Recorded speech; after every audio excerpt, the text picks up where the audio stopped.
Hello and welcome to pharmacy learning made easy. इस video में हम बात करने वाले हैं बच्चों को प्रोडक्टिव कफ यानी बलगम वाली खांसी में दी जाने वाली एक सिरप जो कि ब्रो जेडेक्स एलएस किड है, इसके बारे में। और ये रेस्पबेरी फ्लेवर में अवेलेबल है। तो इसका जो कंपोजिशन होता है, इसमें इसकी हर 5 ml में लीवोसाल्बिटामोल 1 mg, एम्ब्रोक्सोल हाइड्रोक्लोराइड 30 मिलीग्राम और गुआफेनेसिन 50 मिलीग्राम होता है। 25 डिग्री सेल्सियस से नीचे स्टोर करके रखना चाहिए, फ्रीज नहीं करना चाहिए और बच्चों की पहुंच से दूर रखना चाहिए। एक बार इस्तेमाल करने के बाद में इसको टाइटली बंद करके रखना चाहिए। तो अब देखते हैं अंदर से। बाहर की पैकिंग तो ये थी कुछ इस तरीके से। अब अंदर ये कुछ इस तरीके से इसकी जो पैकिंग है ये ऐसी दिखती है। अब इसके अलावा और देखते हैं इसमें डोजिंग स्पून है। तो इसमें मार्किंग है 0.5 ml से लेके 5 ml तक। इससे बच्चों को आसानी से डोज जो है इसकी दी जा सकती है। इसके अलावा अब बात करेंगे जो ब्रो जेडेक्स एलएस जो किड सिरप है, इसमें प्रेजेंट जो इसके एक्टिव जो कॉन्स्टिट्यूएंट्स हैं। तो सबसे पहले लीवोसाल्बिटामोल के बारे में हम बात करेंगे।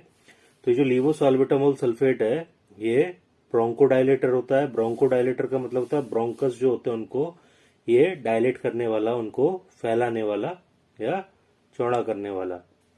तो हमारा जो ट्रैकिया होता है, आगे चल के जो हमारे जो लंग्स होते हैं उनको ये जो एयर पहुंचाने के लिए 2 पार्ट्स में डिवाइड हो जाता है। तो राइट एंड लेफ्ट जो ब्रोंकाइज होते हैं हमारे, तो ये जो लीवोसाल्बिटामोल होता है ये जो हमारे जो ब्रोंकस होते हैं इनको डायलेट कर देता है, जिसकी वजह से सांस लेने में आसानी होती है और म्यूकस आसानी से निकल जाता है। अब इसका जो दूसरा एक्टिव सॉल्ट है वो है एम्ब्रोक्सोल हाइड्रोक्लोराइड। तो ये जो एम्ब्रोक्सोल हाइड्रोक्लोराइड है ये म्यूकोलाइटिक एजेंट होता है। म्यूकोलाइटिक मतलब म्यूकस का ब्रेक डाउन करने वाला एजेंट होता है। म्यूकस को ये तोड़ देता है। म्यूकस यानी जो बलगम है, तो ये बलगम को पतला करता है और इसके साथ साथ उसको जो चिपचिपाहट है वो कम करता है, जिससे बलगम को आसानी से निकाला जा सकता है। अब जो गुआफेनेसिन है, इसका जो तीसरा जो एक्टिव सॉल्ट है ये एक एक्सपेक्टोरेंट होता है। एक्सपेक्टोरेंट का मतलब ऐसी जो चीजें होती हैं जो कि हमारे जो फेफड़े और जो हमारी जो विंड पाइप है उसमें मौजूद जो कफ जो जमा है उसको बाहर निकालने में जो मदद करती हैं। तो ये क्या करता है, हमारा जो म्यूकस है उसकी विस्कोसिटी और स्टिकीनेस यानी उसकी चिपचिपाहट को ये कम कर देता है, जिसकी वजह से ये आसानी से बाहर निकलता है। ये म्यूकस या बलगम के सीक्रेशन को बढ़ा देता है, इंक्रीज कर देता है और कुल मिला के ये उसको बाहर निकालकर फेंकने में मदद करता है। अब इसके जो साइड इफेक्ट्स हो सकते हैं जो पॉसिबल वो हो सकते हैं, जैसे कि नोजिया हो सकता है, जी मचलाना, वोमिटिंग हो सकती है, ड्राउजीनेस मतलब सुस्ती, हेडेक हो सकता है, डिजीनेस मतलब सर चकराना। इसके अलावा स्किन रैशेज हो सकते हैं और स्टमक अपसेट हो सकता है, पेट गड़बड़ हो सकता है और डायरिया यानी कि दस्त हो सकते हैं। तो अब ये जो सिरप है इसको लेने से पहले जो भी स्पेशल कुछ जो प्रिकॉशंस हैं या जो वार्निंग्स हैं इसकी वो ये हैं कि अगर बच्चे को लिवर या किडनी से रिलेटेड कोई प्रॉब्लम है तो इसको डॉक्टर के स्ट्रिक्ट सुपरविजन में ही लेना चाहिए। तो अब इसके अलावा बच्चों को जो इसके एक्टिव सॉल्ट्स हैं जैसे कि लीवोसाल्बिटामोल, एम्ब्रोक्सोल या गुआफेनेसिन, इनमें से किसी से एलर्जी है तो इसको भी बड़े केयरफुली इसको ऐसी कंडीशन में डॉक्टर के सुपरविजन में ही लेना चाहिए।